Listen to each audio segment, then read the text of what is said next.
ముత్యము కన్నా గొప్పది ఎంతో వెలగల ముత్యము కన్నా క్రీస్తు రక్తములో కడుగబడి కృప ద్వారా రక్షణ పొందిన స్త్రీ క్రీస్తు రక్తములో కడుగబడి కృప ద్వారా రక్షణ పొందిన స్త్రీ కొనియాడదగినది కొనియాడదగినది ధన్యురాలు తానే ధన్యురాలు తానే గుణవంతురాలైన ఘనమైన స్త్రీ గొప్పది ఎంతో వెలగల ముత్యము కన్నా గొప్పది ఎంతో వెలగల ముత్యము కన్నా నీ జనమే నా జనమని ఎంచుకొని నిజ దేవుని వెదకి వెంటాడిన రూతు నీ జనమే నా జనమని ఎంచుకొని నిజ దేవుని వెదకి వెంటాడిన రూతు కొనియాడదగినది కొనియాడదగినది ధన్యురాలు తానే ధన్యురాలు తానే గుణవంతురాలైన ఘనమైన స్త్రీ గొప్పది ఎంతో వెలగల ముత్యము కన్నా గొప్పది ఎంతో వెలగల ముత్యము కన్నా ఆభరణ వస్త్రాలంకారముగాక అక్షయాలంకారము కలిగిన స్త్రీ ఆభరణ వస్త్రాలంకారముగాక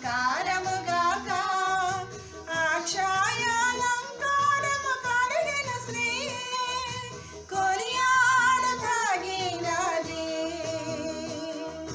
కొనియాడదగినది ధన్యురాలు తానే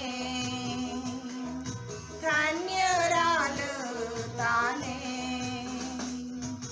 గుణవంతురాలైన ఘనమైన స్త్రీ గొప్పది ఎంతో వెలగల ముత్యము కన్నా గొప్పది ఎంతో వెలగల ముత్యము కన్నా గొప్పది ఎంతో వెలగల ముత్యము కన్నా ప్రేస్తున్నాడమ్మా బాగున్నారా? ఆన్లైన్ లో ఈ కార్యక్రమాన్ని వీక్షిస్తున్నటువంటి మా సోదరులందరికీ కూడా నా హృదయపూర్వకమైనటువంటి వందనాలు చెల్లిస్తూ ఈ కార్యక్రమాన్ని మరి మొదటి నుంచి చివరి వరకు మరి శ్రద్ధగా వీక్షించాలని వినాలని కోరుకుంటున్నాము. ప్రస్తుతం మనం ఉన్నటువంటి పరిస్థితుల్లో అంటే ఇప్పుడు కరోనా అనేటువంటి వైరస్ మన దేశం అంతటా ప్రపంచం అంతటా కూడా ఈ వైరస్ గురించి ప్రతి ఒక్కరికి భయము ఆందోళన కలవరము మరి ఇలాంటివన్నీ కూడా చోటు చేసుకుంటున్నాయి. మనకు కూడా అలాగే ఉంది. అలాంటి పరిస్థితిలో మళ్ళీ లాక్డౌన్ కూడా గవర్నమెంట్ వాళ్ళు పెట్టారు.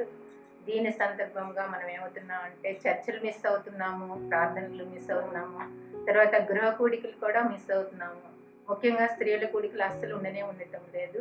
దీనివలన మన షాలోమ్ మినిస్ట్రీస్ ఫౌండర్స్ అయినటువంటి పాస్టర్ ఐజాక్ శామ్యూల్ గారు, పాస్టర్ గారైనటువంటి మేరీ రోజ్ గారు దేవుడు వారికి ఇచ్చినటువంటి దైవ సంకల్పం ద్వారా మరి స్త్రీల కొరకు ఒక ప్రత్యేకమైన కార్యక్రమాన్ని ప్రారంభించుకోవాలని వారు తలంచారు. వారి తలంపును దేవుడు స్వీకరించి ఈరోజు మనందరము ఈ విధంగా ఆన్లైన్లో కలుసుకోవటానికి ఈ కార్యక్రమాన్ని మరి ప్రారంభించుకోవటానికి కూడా దేవుడు మనకి మరి సహకరించినందుకు ముందుగా దేవునికి మన హృదయపూర్వకమైనటువంటి వందనాలు చెల్లించుకున్నాము.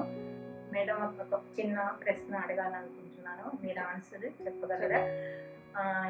ఈ రూతు గ్రంథాన్ని ప్రారంభించుకోవటానికి ముందు ఉన్నటువంటి పరిస్థితులు ఎలాంటివి, ఏ పరిస్థితుల్లో ఈ రూతు గ్రంథం రాయబడింది, ఈ విషయాన్ని గురించి క్లుప్తంగా వివరించగలరా? తప్పకుండా అమ్మా. మనం రూతు గ్రంథాన్ని గురించి చర్చించాలనుకోవడం చాలా మంచిది. ఎందుకంటే బైబిల్ గ్రంథంలో 66 పుస్తకాలకు కన్నా 2 పుస్తకాలు స్త్రీల పేరు మీద రాయబడి ఉన్నాయి. అది ఎస్తేరు గ్రంథము, రూతు గ్రంథం.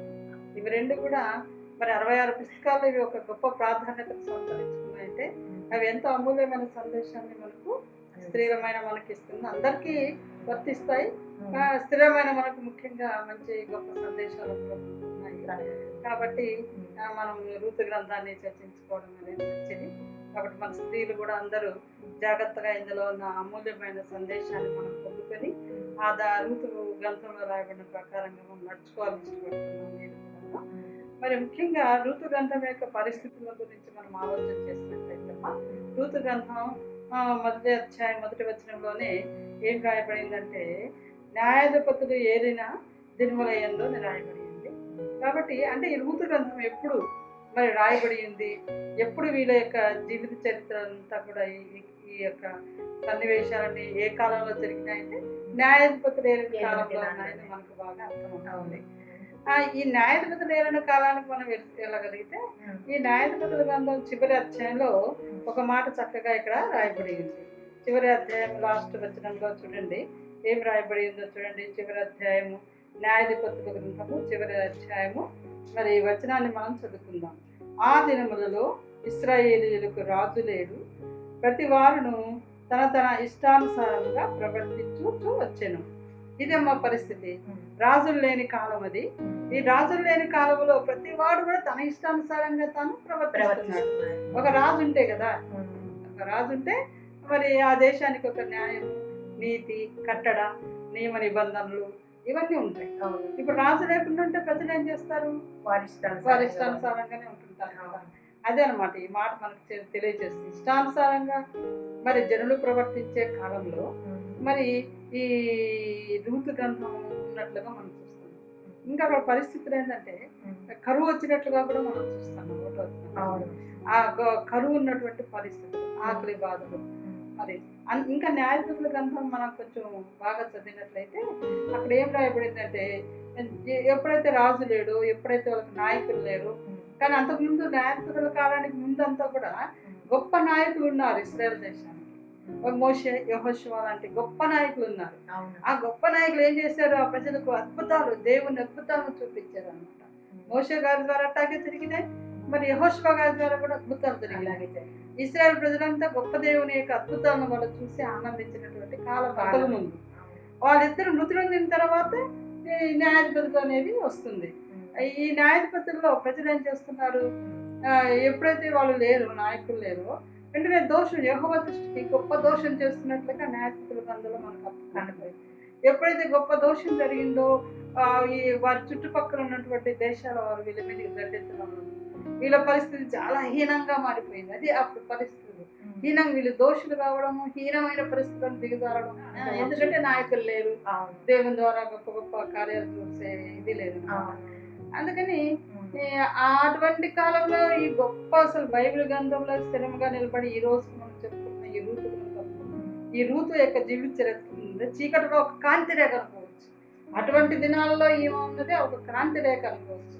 లేదా ఆ ముళ్ళున్నటువంటి ఆ గులాబీ పువ్వులాగా ఈమె జీవితం అక్కడ వికసించింది.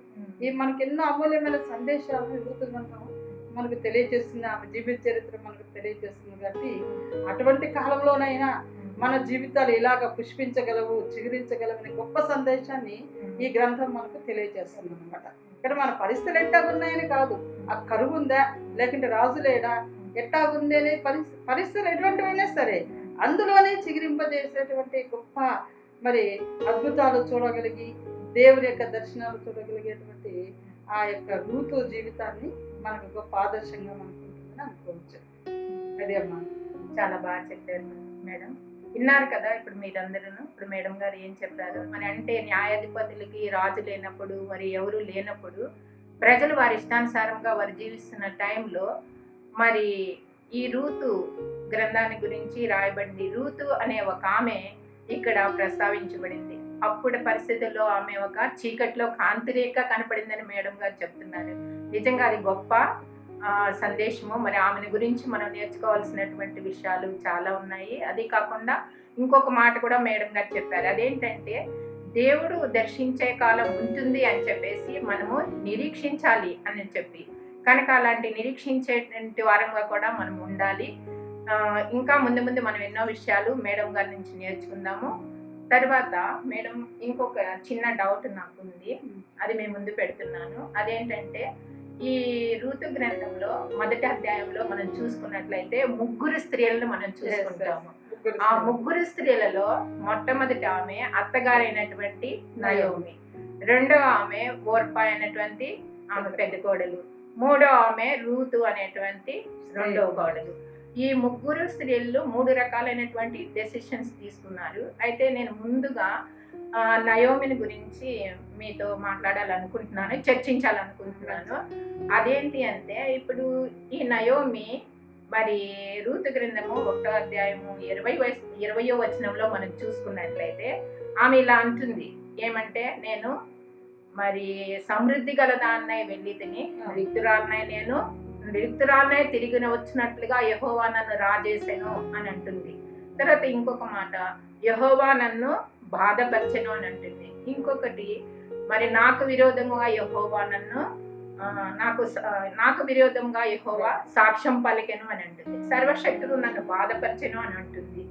ఇన్ని మాటలు ఆమె దేవుని గురించి మాట్లాడుతుంది కదా. అలా మాట్లాడుతున్నప్పుడు నా హృదయంలో ఒక రకమైనటువంటి సందేహం వస్తుంది. నాలాగానే మన స్త్రీలందరికీ కూడా ఇలాంటి సందేహాలు వస్తాయనే నేను అనుకుంటున్నాను. మా అందరి ఒక ఆ సందేహం ఏంటంటే ఏ పరిస్థితులు, ఎందుకు నయోమి గారు ఇలా మాట్లాడారు, అసలు ఆమె యొక్క ఇదంతా మరి దేవుని చేసింది. ఆమె ఈ వాక్యానుసారంగా మనం చూసుకున్నట్లయితే దేవుని మీద నెపం వేస్తున్నట్లుగా కనపడుతుంది.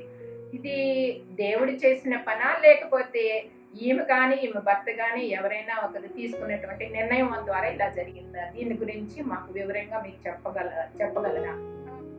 మంచిదమ్మా, మంచి ప్రశ్న వేశారు. మరి నయోమి బాధ కొద్దీ అలాగా మాట్లాడింది. అది నెపములను కూడా అనుకోకూడదు. తను అంత బాధ అనుభవించింది.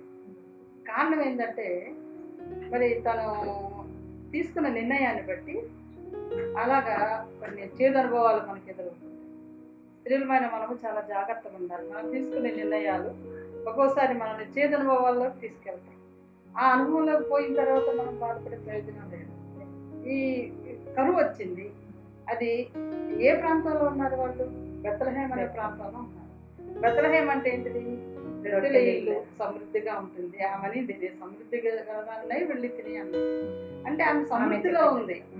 ఈ కరువు వచ్చిన వెంటనే అక్కడికి వెళ్ళాలని ఎలిమెలకు మరి ఈ నయోమి 2 కుమారులు తీసుకుని మోయాబు దేశకి వెళ్దామని వాళ్ళు తీర్మానం చేశారు. ఇక్కడ వాళ్ళు తప్పు అడుగు వేశారు. అది శాపగ్రస్తమైన దేశం, అక్కడికి వెళ్ళకూడదు. అది వాళ్ళకి బాగా తెలుసు. మోయాబు దేశం అనేది శాపగ్రస్తమైన దేశం. కానీ బెత్లెహేం అనేది ఇది రొట్టెల ఇల్లు. అంటే దేవుడు ఇశ్రాయేల్ దేశాన్ని ఎప్పుడు కూడా ఆయన కనుదృష్టి దేశం. ఆయన మరి సంవత్సరాది మొదలుకొని సంవత్సరాంతం వరకు కూడాను ఆయన కనుదృష్టి ఆ దేశం మీద కునుక కాపాడుతాడు ఇశ్రాయేల్ని. ఒకవేళ కరువు వచ్చిన సందర్భాల్లో ఖచ్చితంగా దేవుడు దర్శిస్తాడు వాళ్ళని. అది కూడా నయోమికి తెలిసే ఉండాలి. ఎందుకంటే చక్కగా అనేక విషయాలు ఆమె తెలియజేస్తుంది కాబట్టి కరువు వచ్చిన పరిస్థితులు ఎటువంటి మారినా దేవుడు తప్పకుండా దర్శిస్తాడు. అటువంటి సమయంలో మాత్రం కీర్తన గ్రంథంలో 33వ అధ్యాయం 18-19 వచనాల్లో నేను ఒక విషయం చదివి వినిపిస్తాను అందరికీ.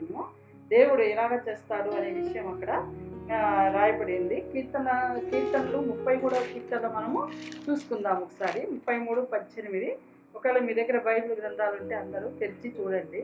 కీర్తనలు 33.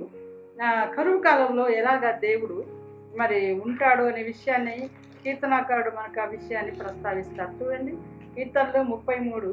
వారి ప్రాణమును మరణము నుండి తప్పించుటకును, చావులో వారిని కరువులో వారిని సజీవులుగా కాపాడుటకును, యెహోవా దృష్టి ఆయన యందు భయభక్తులు గల వారి మీదను, ఆయన కృప కొరకు కనిపెట్టుకుని వారి మీదను నిలుచుచున్నది. చూసారా, కరువులో వారిని సజీవులుగా కాపాడడానికి యెహోవా చూసారమ్మా, కరువులో సజీవులుగా కాపాడే దేవుడు, మరణం నుండి తప్పించే దేవుడు, యెహోవా దృష్టి ఆయన యందు భయభక్తుల వారి మీద ఆయన కృప కొరకు కనిపెట్టుకున్న వారి మీద నిలుస్తుంది అని రాయబడింది.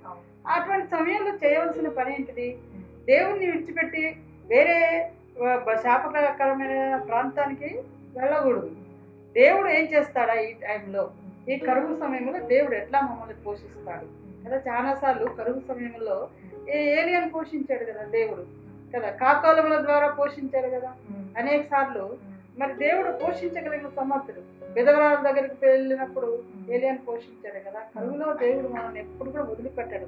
మనకి ఏదైనా కష్టాలు వచ్చినాయి, బాధలు వచ్చినాయి, ఏదైనా దుఃఖం కలుగుతుంది, మనం దేవుడు వదిలిపెడతాడు అనుకుని నిరీక్షణ లేనటువంటి స్థితిలో మనం వెళ్ళకూడదు. ఒకవేళ ఎలిమెలకు మరి భర్త భార్య ఇద్దరు తీర్మానం చేసుకున్నారు మోయాబు దేశానికి వెళ్తారు. అలా కాకుండా ఒకవేళ స్త్రీగా ఒకవేళ భర్తను ఒక మంచి సలహా ఇచ్చిండొచ్చు, వద్దులే ఇది దేవుని దేశం, దేవుడు మళ్ళీ తిరిగి మనల్ని దర్శిస్తాడు, ఆయన మనల్ని విడిచిపెట్టడు, కరువు కాలంలో తప్పకుండా ఆయన మనల్ని సజీవులుగా కాపాడుతాడు అనేటువంటి విషయాన్ని ఒకవేళ జనరల్ గా నేను అనుకుంటున్నాను. అట్లా కానీ ఇద్దరు అనుకుని అదే దేశంలో ఉన్నట్లయితే నిజంగా ఈ చేదు అనుభవం వాళ్ళకి వచ్చేది కాదు.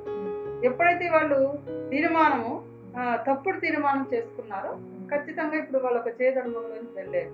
ఆ శాపగ్రస్తమైన దేశం, అక్కడ దేవుని కన్ను దృష్టి ఉండదు, శాపకరమైంది. దేవుని సన్నిధిని వదిలి రొట్టెలు ఇల్లుని వదిలి వాళ్ళు అక్కడికి వెళ్ళిన తర్వాత ఆ దేవుని కృపా కాపుదల వాళ్ళకి లేదు. అసలు ఏదైతే వాళ్ళు తప్పించుకొని ఈ కరువులో ఒకవేళ చనిపోతామేమో అనుకుని వాళ్ళు మోయాబు దేశానికి వెళ్ళారు, ఏది జరగకూడదు అనుకుని వాళ్ళు అక్కడికి వెళ్ళారు, అదే జరిగింది. అందుకే అంటాడు, మరణం నుండి దేవుడు తప్పిస్తాడు, కరువులో సజీవులుగా కాపాడుతాడు. కరువులో కూడా దేవుడు సజీవులుగా కాపాడే దేవుడు అన్నమాట. ఆ విషయాన్ని వీళ్ళు మర్చి అక్కడికి వెళ్ళినప్పుడు ఏది కాదనుకొని వాళ్ళు వెళ్ళారో అదే జరిగింది వాళ్ళకి. అక్కడ వచ్చినాక మరణములు చూడాల్సి వచ్చింది. భర్త చనిపోతాడు, తర్వాత ఇద్దరు కుమారులు చనిపోతాడు. ఎంతో భయంకరమైన పరిస్థితులకు వాడు వెళ్తాడనమాట. వెళ్ళి మరి కోడళ్ళు, అది 10 సంవత్సరాల కాలం ఇదంతా కూడా జరిగింది. ఇద్దరు కోడళ్ళు విధవరాలే, నయోమి కూడా విధవరాలే. అది ఎలా ఉంటుందో చూడండి, ముగ్గురు విధవరాలంటే ఆ కుటుంబం ఎలా ఉంటుంది ఎటువంటి. అందుకే ఆ మాటలు అనింది, నాకు ఇట్లా నన్ను రిక్తురాలుగా మళ్ళీ ఇప్పుడు తిరిగి వెళ్తున్నాను. రిక్తురాలు అయిపోయింది.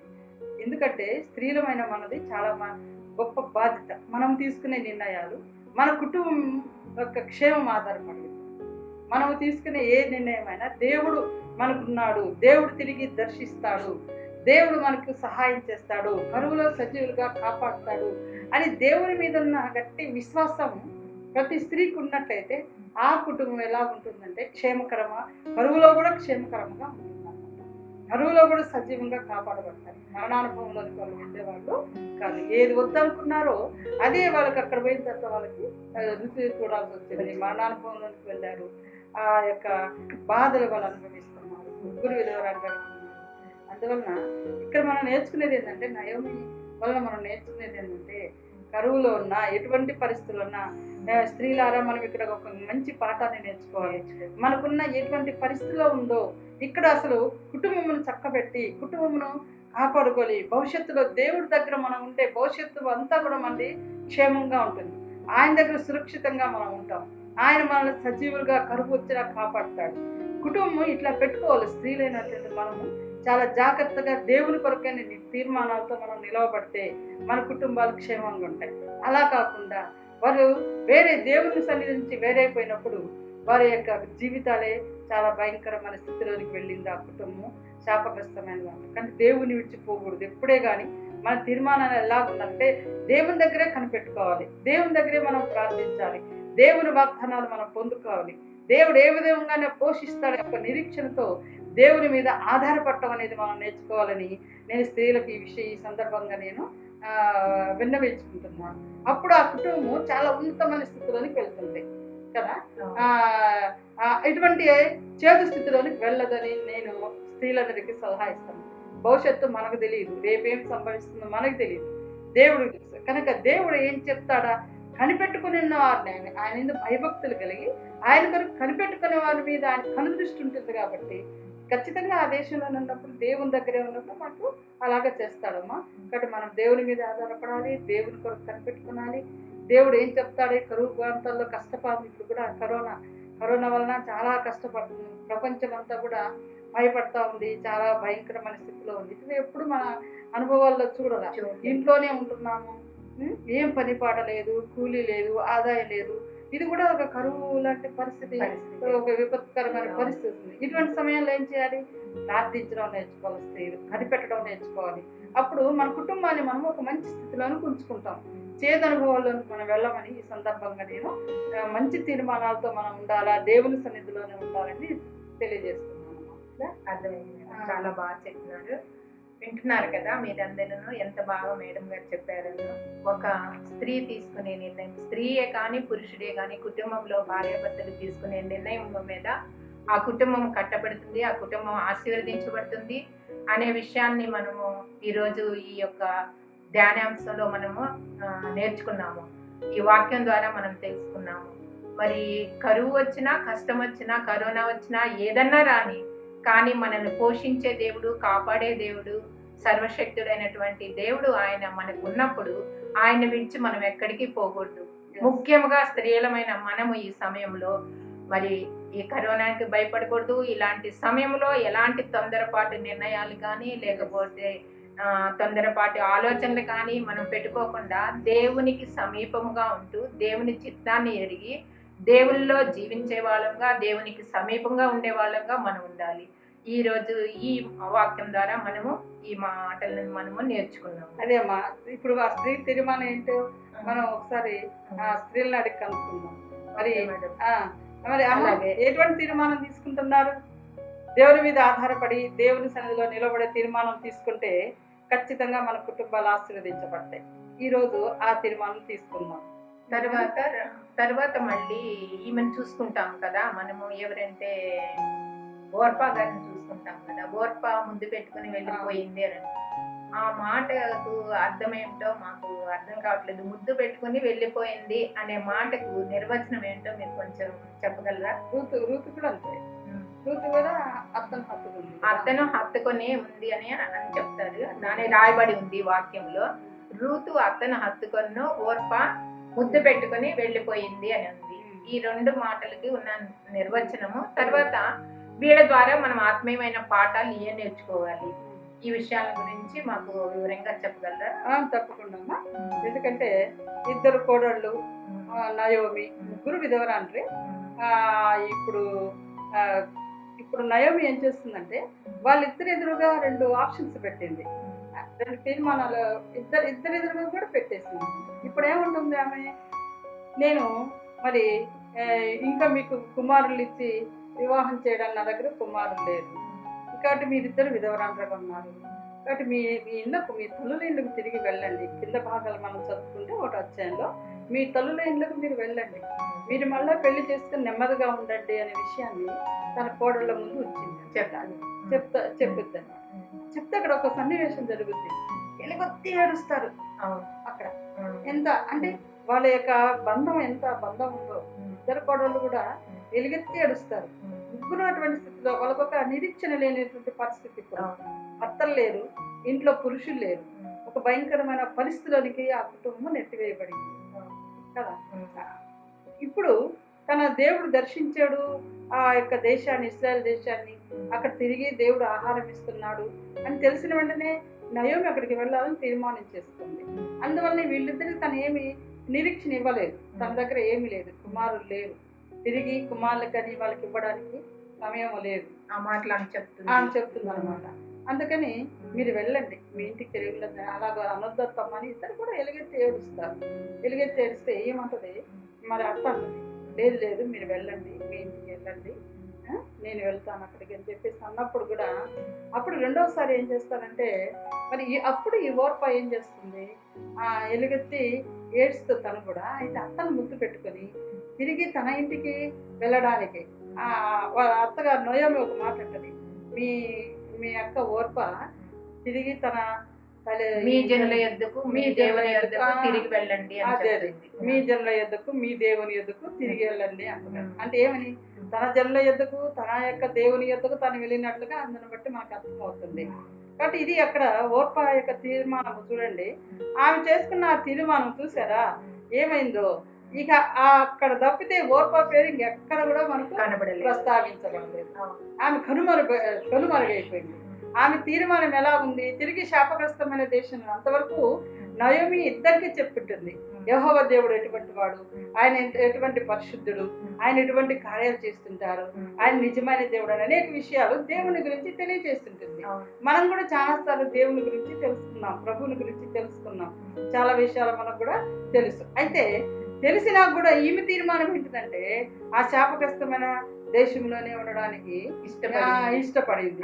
అక్కడే అదే తీర్మానం తీసుకుంది. అందువల్ల అతను ముద్దు పెట్టుకొని తను వేరైపోయింది. అయితే అప్పటి నుంచి కూడా ఆమె చరిత్ర ఎక్కడ కూడా కనపడదు. అంతగా ఆమె చరిత్ర ఎండ్ అయిపోయింది. ఒక్కోసారి మనం చేసుకునే తీర్మానాలు మన చరిత్ర అంతవరకు ఎండ్ అయిపోయేటట్టు ఉంటాయి. ఇంకా వాళ్ళు ఎక్కడ కూడా గొప్ప చేయబడరు, వారి పేరు కూడా గొప్ప చేయబడరు. అదే మనం రూతుని గమనించుకున్నట్లయితే రూతు ఏం చేసింది? ఆమె కూడా ఎలుగెత్తి ఏడ్చింది, నువ్వు అనర్థం అట్లా, నేను నీ వెంటే వస్తాను, నీ జనమే నా జనం అంటది కదా, నీ దేవుడే నాదే. ఆమె జనం ఇశ్రాయేలు జనం, ఆమె జనం ఇశ్రాయేలు. దేవుడు ప్రత్యేకమైనటువంటి వాడు. ఆయన రాత్రి మొగలు వాళ్ళని కునుకకు కాపాడేటువంటి దేవుడు. అవంతా కూడా ఆమె చెప్పినప్పుడు ఈమె హృదయంలోనికి ఎక్కించుకుంది, ఈ దేవుడు ఇటువంటి వాడు కాబట్టి ఈమె దేవుడినే నేను హత్తుకోవాలి అనే ఒక తీర్మానం ఆమె గట్టిగా చేసుకుంది అనమాట. ఈ దేవుడిని నేను విడిచిపెట్టకూడదు, ఈయన్నే వెంబడించాలి అనే తీర్మానం ఆ అత్తని హత్తుకుంది. అదే సమయంలో దేవుడు కూడా హత్తుకుంది. ఇంకేంటది, మరణమే నిన్ను నన్ను వేరు చేయాలి కానీ ఇక ఏది కూడా మనల్ని వేరు చేయదు అన్నది. అంటే ఎంత గట్టి తీర్మానం చేసుకుని అత్తను వెంబడించిందో. ప్రియమైన స్త్రీలారా, మరి శ్రోతలారా, మనము తీర్మానాలు ఒక దేవుడు కొరకైన తీర్మానాలు, గట్టి తీర్మానాలు ఉండాలి, అటు ఇటు ఉండకూడదు. ఈ దేవుడు ఖచ్చితంగా నన్ను మరి అక్కడ పోతే నాకు ఒక నిరీక్షణ వస్తుంది. చూడండి ఆమె ఏం ఆలోచించిందో, ఈ దేవుడి దగ్గర నాకు నిరీక్షణ ఉంది, ఈ దేవుడి దగ్గర తిరిగి నా జీవితం చిగురింపగలదు, ఈమెతోనే వెళ్తేనే, ఈమె దేశానికి వెళ్తేనే ఆ దేవుని రెక్కల నీడి కింద నేను సురక్షితంగా ఉండగలనేటువంటి తీర్మానం చేసుకుందో ఏమో. కాబట్టి ఖచ్చితంగా ఆమె గట్టిగా అన్నప్పుడు అప్పుడు అనుకుంటుంది, అయ్యో మొత్తం అనుకుంటుంది, ఈమెకి నా వెంట రావడానికి మనసు కుదిరింది. చాలాసార్లు మన మనసులు కుదరవు, అచంచలంగా ఉంటుంటాయి. మనం చేసుకునే తీర్మానాలు కూడా అటు ఇటు ఉంటుంటాయి. అందువల్ల ఏది దేవుడి ద్వారా మనం పొందవలసిన ఆశీర్వాదాలు పొందలేకపోతున్నాం. ఇవి అలాగా లేదు. ఒక గట్టి తీర్మానంతో నీ వెంటే వస్తానని గట్టి తీర్మానంతో అతను హత్తుకొని పోయింది. కాబట్టి ఇప్పుడు రూతుని మనం ఈ రోజు కూడా రూతు పేరు ప్రస్తావించుకుంటున్నాం. ఆ రూతు యొక్క ఈ గొప్ప గుణగణాలను మనము మాట్లాడుకుంటున్నాం. అంటే ఈమె చరిత్ర నేటికి ఇంకా ఎన్ని తరాలకు నిలబడి ఉంటుందో కదా, అంత గొప్ప చరిత్ర ఈమెకు ఉందన్నమాట. ఆమె పేరు గొప్ప చేయబడిందా? 66 పుస్తకాల్లో ఈమె పేరు ద్వారా ఒక గ్రంథమే ఏర్పాటు చేయబడింది. అంటే ఎంత గొప్ప ప్రాధాన్యత సంతరించుకుందో చూడండి. దేవుడి కొరకు దేవుడే, ఈ దేవుడే నాకు ఉండాలి, ఈ దేవుణ్ణి నేను ప్రార్థించాలి, ఈ దేవుని నేను విడిచిపెట్టకూడదు, ఈ దేవుని యొక్క సన్నిధిని విడిచిపెట్టకూడదు అని చెప్పేసి ఆ తీర్మానాలు, అత్త కొరకైన తీర్మానాలతో ఆమె చాలా ఆశీర్వదించబడింది. ఆమె పేరు చిరస్థాయిగా నిలవబడింది. ఆమె పేరుతోనే బైబిల్ గ్రంథంలోనే 66 పుస్తకాల్లో ఒక చిన్న పుస్తకమే, మళ్ళా 4 అధ్యాయాలే ఉండేది, కానీ అంత ప్రాధాన్యత సంతరించుకుంది. గొప్ప చరిత్రయే ఈమె ద్వారా మరి నేటికి ఉంది. కాబట్టి అమ్మ, మన తీర్మానాలు ఏమై ఉండాలంటే మరి రూతు వంటి తీర్మానాలు మనకు ఉండాలి. దైవజనులైన అత్తగారి ఎడల ఎంత తీర్మానం చేసుకుంది, అంటే ఈ దైవజనుల ఎడల మన తీర్మానాలు గట్టిగా ఉండాలి. వారిని హత్తుకుని ఉండాలా, వారిని వెంబడించాలి. ఆ జనులతో అత్తను హత్తుకుందంటే అర్థమేంటి? దేవుని హత్తుకున్నట్టే, దైవజనులను హత్తుకున్నట్లే. కాబట్టి దైవజనులతో ఉండాలి, దేవుని సంఘంతో మనం హత్తుకొని ఉండాలి, దేవుని సహవాసాన్ని హత్తుకొని ఉండాలి, దేవుని ప్రజలను హత్తుకొని ఉండాలి. ఇలాగ మనం హత్తుకున్నప్పుడు ఖచ్చితంగా దేవుడు మనల్ని బ్లెస్ చేస్తాడు. మన పేరు చిన్నగా ఉంటుంది, అబ్రాహాము తను నీ పేరును గొప్ప చేస్తారని, దేవుడు మన పేరుని గొప్ప చేస్తాడు, మన కుటుంబాలను మంచి ఉన్నతమైన స్థితిలోకి దేవుడు తీసుకెళ్తారు. కాబట్టి అమ్మ, ఈ రూతు లాంటి తీర్మానం మనం చేసుకోవాలి. దైవజనులను హత్తుకోవడం, దేవుని సంఘాన్ని హత్తుకోవడం, దేవుని మందిరాన్ని హత్తుకోవడం. ఆటోమేటిక్గా ఎట్లుంటారు వాళ్ళు? దేవుని మందిరంలో హత్తుకున్న వాళ్ళు ఎలా ఉంటారు? దేవుళ్ళ అన్ని దాంట్లో కూడా పనుల్లో పాల్గొంటుంటారు, ఆశీర్వదించబడుతుంటారు. కాబట్టి అలాగే ఎలాగా మత్తయి సువార్తలో కూడా మనం చూసుకుంటాం కదా మేడం. అన్న అనే ప్రవక్తిని ఆమె దేవాలయంలో దేవుని హత్తుకుని రాత్రి పగళ్ళు ప్రార్థన చేయడం ద్వారా సర్వశక్తుడైనటువంటి లోకరక్షకుడైనటువంటి యేసు ప్రభు వారిని కలిగింది.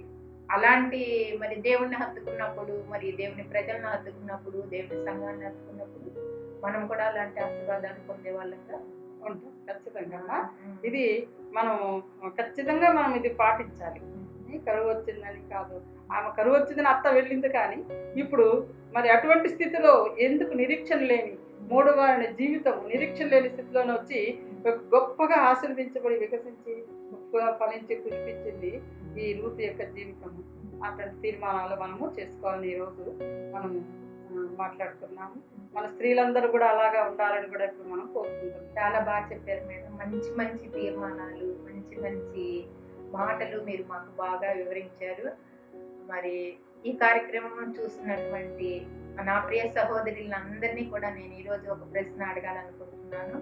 ఇప్పుడు మనం ముగ్గురు స్త్రీలను చూసాము. ముగ్గురు స్త్రీలు 3 రకాలైనటువంటి డెసిషన్స్ తీసుకున్నారు, 3 రకాలైనటువంటి తీర్మానాలు తీసుకున్నారు. నయోమి తీసుకున్నటువంటి తీర్మానము ఫస్ట్ అంటే ఆమె తీసుకుందని ఎక్కడా రాయబడలేదు, కానీ ఆమె భర్త ద్వారా ఆమె భర్త కలిసి కుటుంబం కలిసి మరి వెళ్ళారు. దానివల్ల వాళ్ళు ఎంతో నష్టపోయారు. కానీ మరలా ఆమె తన తప్పును రియలైజ్ చేసుకుంది. ఎవరు? నయోమి గారు. ఏంటి, దేవుడు మరలా బెత్లెహేముని దర్శించాడు అనే ఆహారం ఆయన ఇస్తున్నాడు అనే విషయం ఎప్పుడైతే ఆమె తెలుసుకుందో వెంటనే ఆమె ఏం చేసింది, మరలా తిరిగి బెత్లెహేముకి వెళ్ళిపోవాలనేటువంటి ఒక తీర్మానాన్ని ఆమె తీసుకుంది. ఆమె తీసుకున్నటువంటి ఈ తీర్మానం ద్వారా ఎలాంటి హోప్ లేవు ఆమెకి. ఎందుకంటే ఆమె మళ్ళీ తిరిగి బెత్లెహేముకి వెళ్ళే సమయంలో ఆమెకి ఎలాంటి హోప్స్ లేవు. అంటే తన భర్త చనిపోయాడు, 2 కుమారులు చనిపోయారు, ఎవరు లేనటువంటి ఒంటరి స్త్రీగా, అంటే కోడళ్ళు ఉన్నారు కానీ కోడళ్ళు కూడా విధవరాండ్లే తనకులాగా.